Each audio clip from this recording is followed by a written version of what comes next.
Alors bonjour à tous, c'est un petit clin d'œil pour vous montrer que malgré une bonne pluie qui arrose qu'on vient d'avoir, j'arrose et pour cause. Quand on protège ou quand on a une petite serre, on est obligé d'arroser même s'il a plus fort. Alors c'est assez rare qu'il pleuve suffisamment pour arroser, mais là ça a été le cas. Je dirais que 3 fois sur 4 la pluie suffit pas du tout. Alors il y a des gens qui racontent qu'on peut acclimater les plants de légumes pour qu'ils se passent d'eau. C'est totalement faux, c'est parfaitement impossible. C'est vraiment une arnaque. Vous les privez d'eau, ils souffriront. Vous baisserez les rendements, vous baisserez les tailles, vous baisserez tout, mais vous ne les adapterez pas.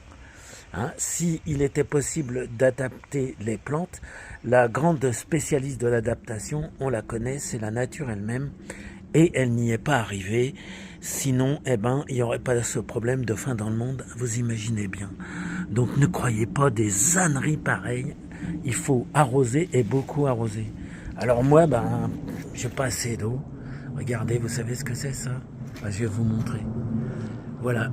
Vous voyez mon récupérateur d'eau de pluie, je l'ai mis tout en haut.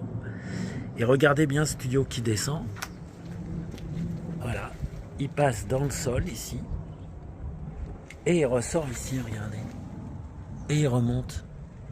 Parce qu'en fait ici, sous le chèvrefeuille, j'ai 2 cuves de 1000 litres.